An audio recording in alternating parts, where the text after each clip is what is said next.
కవితకు బెయిల్ మంజూరైన తర్వాత తిహార్ జైలు నుంచి కవిత విడుదలకు ఏర్పాట్లు జరుగుతున్నాయి.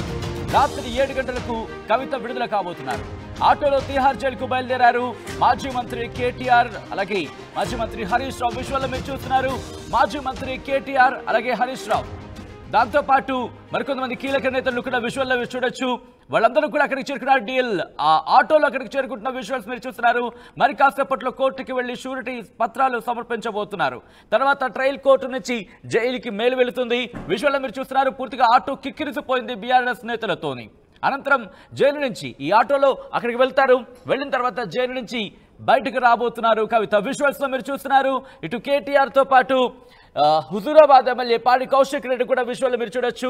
ఆయన రైట్ సైడ్ ఉన్నది పాడి కౌశిక్ రెడ్డి. దాంతో పాటు మరికొంతమంది నాయకులు నేతలు కూడా అక్కడికి చేరుకుంటున్నారు. అయితే ఇక్కడ వర్షం పడుతున్న సినారియో మనకు కనిపిస్తోంది.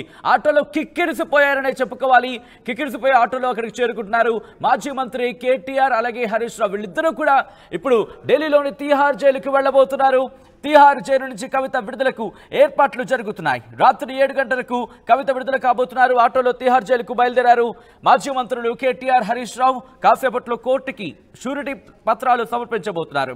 తర్వాత ట్రయల్ కోర్టు నుంచి జైలుకు మేలు వెళ్తుంది. అనంతరం జైలు నుంచి బయటకు వస్తారు కవిత.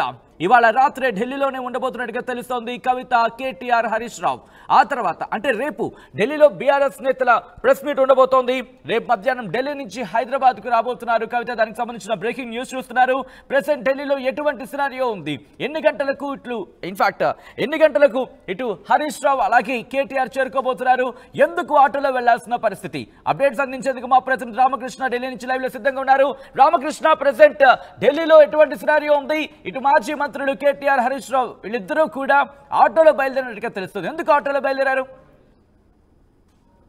ఇక అక్కడ అంటే దానికి రీజన్ ఉంది. ఎందుకంటే వాళ్ళు కోర్టు దగ్గర చాలా కిక్కేసిన వాతావరణం, దాంతో పాటు వాళ్ళ కార్లు అందుబాటులో లేకపోవడం, అంటే ట్రాఫిక్ జామ్ హెవీగా ఉండడం నేపథ్యంలో అక్కడ ఆటో ఉంటే ఇమీడియట్ గా ఆటోని క్యాచ్ చేసుకొని ఉన్న పడంగా ఎలాగైనా సరే తిహార్ జైలుకి వెళ్ళాలి. బెయిల్ వచ్చిందనే ఆనందం కేటీఆర్ కళ్ళలో కనిపించింది. మరి కేటీఆర్ ఇంకా ఈ నేపథ్యంలోనే కేటీఆర్ అక్కడి నుంచి ఉన్న పడంగా ఉట్టిన పరుగులు తీసుకుంటూ వెళ్ళి ఆటో ఎక్కేశారు. ఆటో తీసుకొని ఆటోలో ఆయన తిహార్ జైలుకి బయలుదేరారు. మరి ఎందుకంటే కార్ దొరకలేదు, అవైలబిలిటీ లేదు, ట్రాఫిక్ జామ్ హెవీ ఉంది. ఈ నేపథ్యంలో కారు దొరకపోతే ఆటోలైనా సరే వెళ్ళి తిహార్ జైలుకి వెళ్ళి తన చెల్లిని కలుసుకోవాలని ఒక ఆతృత ఇది ఆయనలో బాగా కనిపించింది. ఆ నేపథ్యంలోనే ఆయన ఉట్టిన బయలుదేరిపోయి ఆటోలు క్యాచ్ చేయడం జరిగింది. క్యాచ్ చేసి తిహార్ జైలుకి వెళ్ళిపోయారు. మరి కొద్దిసేపట్లో తిహార్ జైలుకి రీచ్ అయిపోతారు. తిహార్ జైలుకి రీచ్ అయిన తర్వాత వాళ్ళకి డాక్యుమెంట్స్ అంటే ఒక్కొక్క కేసుకి సంబంధించి 10 లక్షల పూచీకత్తు ఇవ్వాలి. 2 కేసులకు సంబంధించి 20 లక్షల పూచీకత్తు సబ్మిట్ చేయడంతో పాటు కోర్టు నిబంధనల ప్రకారం డాక్యుమెంట్స్ అన్ని ఫిల్ చేసి ఇవ్వాల్సి ఉంటుంది. అది చేయడానికి 2 hours పడుతుంది. కేటీఆర్ తో పాటు హరీష్ రావు అలాగే ఎమ్మెల్యేలు వాళ్ళతో పాటు అడ్వకేట్స్ అందరూ కూడా టోటల్ మొత్తం కూడా తిహార్ జైలు బాట పట్టారు. తిహార్ జైలుకి పయనమయ్యారు. తిహార్ జైలుకి వెళ్తున్నారు. తిహార్ జైల్లో కవితను సాధారణంగా ఘన స్వాగతంతో వెనక్కి తీసుకొచ్చేందుకు ప్రయత్నం చేస్తున్నారు. అందులో భాగంగా ఈ రోజు రాత్రికి 7 గంటలకు కవిత తిహార్ జైలు నుంచి బయటకు వచ్చే అవకాశం ఉంది. దాదాపు 154 రోజులు అయిపోతుంది ఆమె జైల్లో ఉండి. మరి ఈ నేపథ్యంలో ఇన్ని రోజులు జైల్లో ఒక మహిళా ప్రజాప్రతినిధి ఉండటం అనేది చాలా ఎక్కువ అని చెప్పాలా. మరి ఆమె ఉన్న కేసు తీవ్రత రీత్యా కానీ అన్నిటి రీత్యా సర్వోన్నత న్యాయస్థానం కూడా కొంత ఈ విషయానికి సంబంధించి చాలా ఆగ్రహం కూడా వ్యక్తం చేసింది. ఒక మహిళను ఎన్ని రోజులు జైల్లో ఉంచుతారు మీరు, ఆమెకి హక్కులను పరిరక్షించాల్సిన అవసరం లేదా అని కోర్టు కూడా చాలా తీవ్రంగా వ్యాఖ్యానించడం జరిగింది. ప్రధానంగా కోర్టు 3 రీజన్స్ మీద ఆమెకి ఈ రోజు అయితే జస్టిస్ గవాయ్, జస్టిస్ విశ్వనాథ్ కూడా బెంచి 3 ప్రధానమైన అంశాలు ఇక్కడ ప్రస్తావించింది. ఒకటి, సిబిఐ తుది ఛార్జ్ షీట్ దాఖలు చేసింది. రెండోది, ఈడీ కూడా దర్యాప్తు ఫినిష్ చేసింది. మరి ఈ నేపథ్యంలో నిందితురాలు జైల్లో ఉండాల్సిన అవసరం లేదు, మహిళగా ఆమెకి హక్కులను కాపాడాల్సిన అవసరం ఉంది అంటూ కూడా చెప్తూ ఈ రోజు ఈ బెయిల్ ఇవ్వడం జరిగింది. మరి ఇటు సిబిఐకి ఈడీకి కూడా చాలా స్లాప్ ఇచ్చింది, గట్టి వార్నింగ్ ఇచ్చింది సిబిఐ సర్వోన్నత న్యాయస్థానం. జస్టిస్ గవాయ్, జస్టిస్ విశ్వనాథ్లతో కూడిన ధర్మాసనం యొక్క సీనియర్ న్యాయవాది ముగుల్ రోతికి అలాగే వాదనలు వినిపించారు. ఏడీ తరపున ఏఎస్జి వాదనలు వినిపించారు, ఏఎస్జి రాజు వాదనలు వినిపించడం జరిగింది. మరి అయితే ఈ వాదనలని దాదాపుగా 1.5-2 గంటల పాటు కొనసాగిన తర్వాత ఇక జడ్జి ఇమీడియట్ గా బెయిల్ మంజూరు చేయడం జరిగింది. ఈడీ కేసులు, సిబిఐ కేసులు రెండింటిలో కూడా బెయిల్ మంజూరు చేశారు. బెయిల్ మంజూరు చేయడానికి అసలు కోర్టు ప్రారంభానికి కొద్దిసేపటి ముందే కేటీఆర్, హరీష్ రావు, అలాగే కవిత భర్త అనిల్ కుమార్ అందరూ కూడా కోర్టుకు చేరుకున్నారు. ఎలాంటి తీర్పు వస్తుందని ఉత్కంఠతతో ఉన్నారు. అయినప్పటికీ కూడా సానుకూలమైన తీర్పు వచ్చింది. సానుకూలమైన తీర్పు వచ్చిన నేపథ్యంలో ఆమెను అక్కడి నుంచి తీసుకొచ్చి ఆమెను ఢిల్లీ నుంచి హైదరాబాద్ కి ఎలా తీసుకెళ్లాలో కూడా ప్లాన్ చేశారు. మరి ఈ రోజు రాత్రి 7 గంటలకి బెయిల్ రాగానే 7:30-8కి ఆమెను తీహార్ జైలు నుంచి ఇంటికి తరలిస్తారు. ఇంటికి తరలించిన తర్వాత అక్కడి నుంచి కానీ ఇక్కడ రామకృష్ణ ప్రెసెంట్ కేటీఆర్ ఎన్ని గంటలకు చేరుకునే అవకాశం కనిపిస్తోంది ఢిల్లీలోని తిహార్ జైలుకి? మరి ముఖ్యంగా ఆటోలో బయలుదేరిన సినారియో ఉంది, అక్కడ ట్రాఫిక్ ఉంటుంది, వర్షం కూడా పడుతున్న నేపథ్యం. ట్రాఫిక్ జామ్ హెవీ ఉంది ఢిల్లీలో ప్రస్తుతానికి, అలాగే వర్షం పడుతుంది. ఈ నేపథ్యంలో అక్కడ చేరుకోవడానికి మరింత సమయం పట్టే అవకాశం ఉంది. ఆయన దాదాపుగా ఒక అరగంటలో చేరుకుంటారని చెప్పి సమాచారం అందుతుంది. అక్కడికి చేరుకోగానే ఈ ప్రాసెస్ అంతా కూడా స్టార్ట్ చేస్తారు. అయ్యేసరికల్లా 2 గంటలు అంటే 4 గంటలకు ఒకవేళ చేరుకున్నా కూడా 6 గంటలకల్లా ప్రాసెస్ అయితే 7 గంటలకల్లా బయటకు తీసుకొచ్చే అవకాశం ఉంది. లేదంటే 8-9 కూడా కావచ్చు. మనం అనుకున్న విధంగా అవడానికి ఏమి లేదు. 5ంటికే రావాలి, 6ంటికే రావాలి, 7ంటికి వచ్చేస్తారని కాదు. మనం సబ్మిట్ చేసిన డాక్యుమెంట్స్ ఉంటాయి. ఆ డాక్యుమెంట్స్ ని జైలు అధికారులు పరిశీలించాలా, కోర్టు ఆర్డర్ కాపీ రావాలా, ఆర్డర్ కాపీ కోర్టు అక్కడ జైలుకి అందాలా, జైలు అధికారులు వాటిని పరిశీలించాలా. ఇది ఒక హై ప్రొఫైల్ కేసు, చాలా పెద్ద ఇన్వెస్టిగేషన్ కేసు కాబట్టి ఎక్కడ కూడా ఎలాంటి చిన్న మిస్టేక్స్ జరగకుండా ప్రొఫైల్ అంతా కూడా పర్ఫెక్ట్ గా చూసుకొని ఆ కోర్టు ఆర్డర్ కాపీస్ అన్ని చూసుకొని ఆ కాపీస్ ఓకే అయిన తర్వాతే జైలు అధికారులు బయట పంపిస్తారు.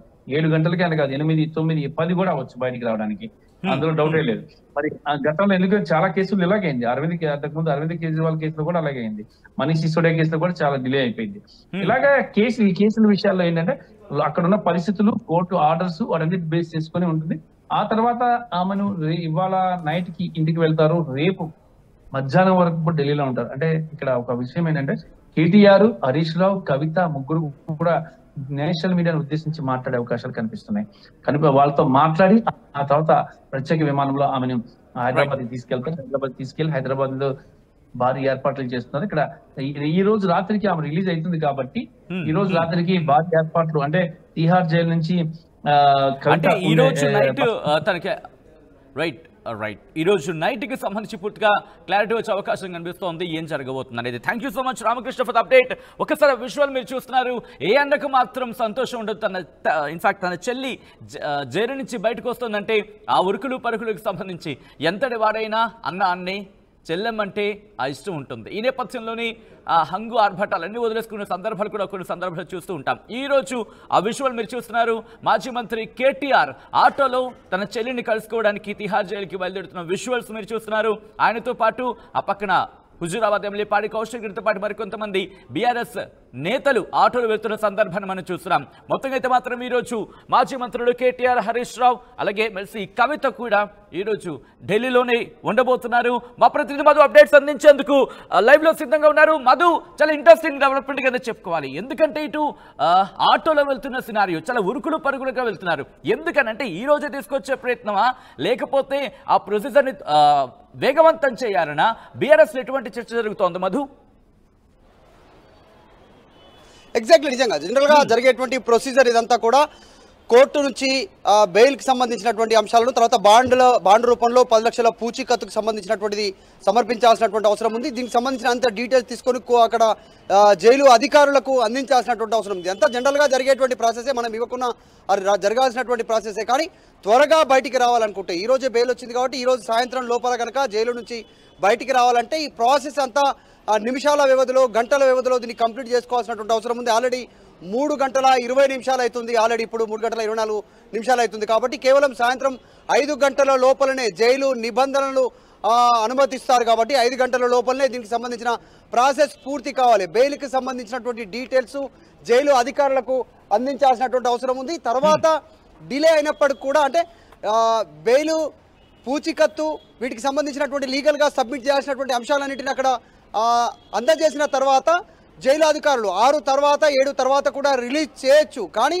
అంతకంటే ముందుగానే ఈ ప్రాసెస్ అయిపోవాలి. సేమ్ అదే విధిగా జైలు అధికారుల నుంచి కూడా మళ్ళీ మెయిల్ వెళ్లాల్సినటువంటి అవసరం ఉంటుంది. వీటన్నిటిని దృష్టిలో పెట్టుకొని హడావిడిగా బీఆర్ఎస్ పార్టీ నేతలు ఢిల్లీలో చాలా వేగంగా ముందుకు కదులుతా ఉన్నారు. కనీసం లంచ్ కూడా లంచ్కు సంబంధించినటువంటి విషయంపైన కూడా దృష్టి పెట్టకుండా హడావిడిగా పరిగెత్తుతున్న అంశాలు మనకు కనిపిస్తా ఉన్నాయి స్క్రీన్ పైన. నిజంగానే ట్రయల్ కోర్టు నుంచి డైరెక్ట్ గా జైలుకు మెయిల్ వెళ్లాల్సినటువంటి అవసరం ఉంటుంది. ఇదంతా ప్రాసెస్ ని దగ్గర నుండి చూసుకుంటున్నారు. లీగల్ టీం చాలా వేగంగా పనిచేస్తా ఉంది బీఆర్ఎస్ పార్టీకి సంబంధించి గత కొన్ని నెలల నుంచి కూడా కవిత బెయిల్ కోసం. సో ఈ రోజు ఎట్టకేలకు బెయిల్ వచ్చింది కాబట్టి ఆమెను ఈ రోజు సాయంత్రానికే జైలు గోడల నుంచి బయటికి తీసుకురావాలి. ఢిల్లీలోనే ఉండనున్నారు. తర్వాత ఈరోజు ఆమెతో కాస్త ఉపశమనం లభించాలి.